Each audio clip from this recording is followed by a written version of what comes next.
Who can tell me what this is? Shaw Memorial. Okay, name the movie. Glory. Glory, okay. 1989, an amazing film. If you haven't seen it, if you're teaching the Civil War, if you're teaching about civil rights and slavery and blacks and whites, it's an amazing movie to use in your classroom, and a lot of it is accurate, okay? Not all of it at all.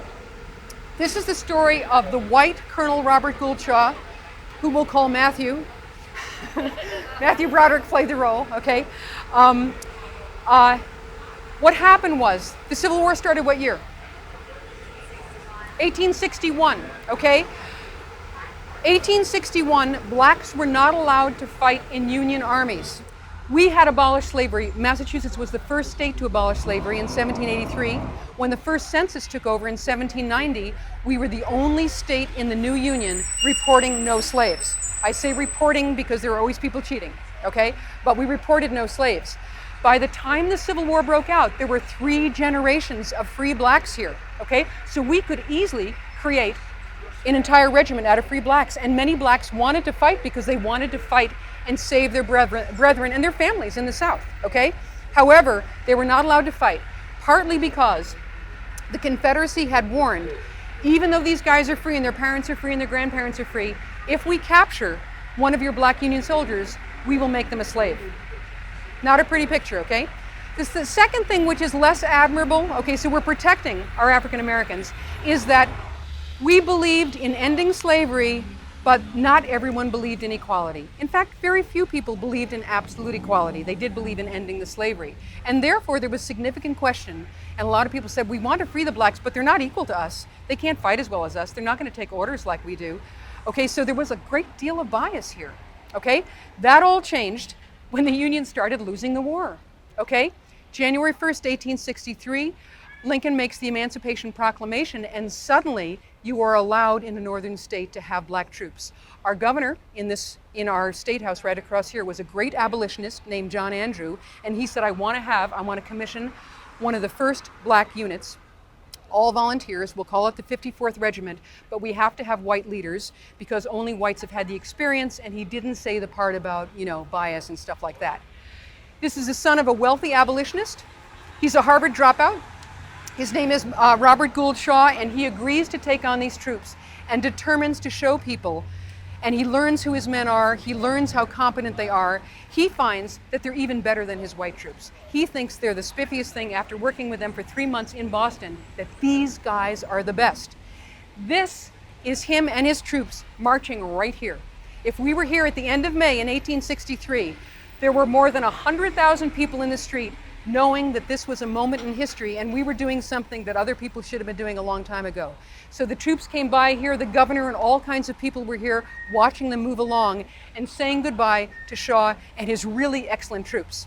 The fact is, 2 months later, they were given a task that white, black, or any other type of group would have been killed doing. They had to assault Battery Wagner.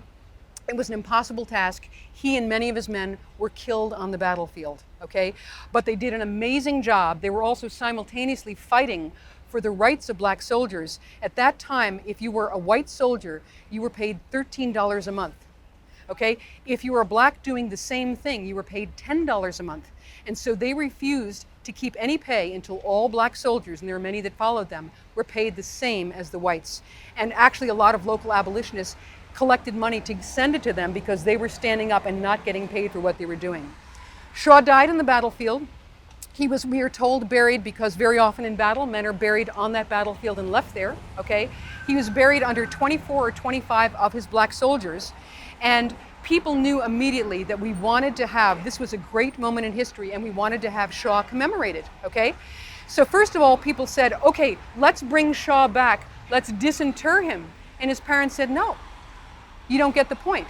He was working with what he thought were the finest soldiers, making a very important point you all need to know. He wants to stay with his men, he's staying there. When they decided to make the statue, the first sculptor they talked to and many of the people who began fundraising right away after the war said, let's have a statue of him on his horse. And his family said, no, you don't get it. We want him to be with his men. You must depict him along with his black soldiers. They were a unit, they needed to be together. And so it took 32 years for this thing to happen, even though people wanted it immediately after the war. Augustus St. Gaudens, who 100 years ago was probably the most famous sculptor in all of America, created this. He did decide, I mean, obviously there were 1,000 guys here, he couldn't show everybody, but to show Shaw on his horse exactly as he was coming down the streets here, okay, rather than in battle. If he had been in battle, they all would have looked the same and been the same height because they were all on foot. So they wanted to show that he was the colonel, okay, but they wanted to show the black troops as well and imply with the number of, you'll notice there are way more guns than there are guys, all the people who were shown there. So this was huge, gang. The process they went through of wanting to have equality shown here, of wanting to have not only the ordinary soldiers shown with the colonel, but also the black with the white together, this was gigantic. So this is not only a significant suggestion of who heroes are, of talking about democratization of our heroes, but also a spectacular piece of public art.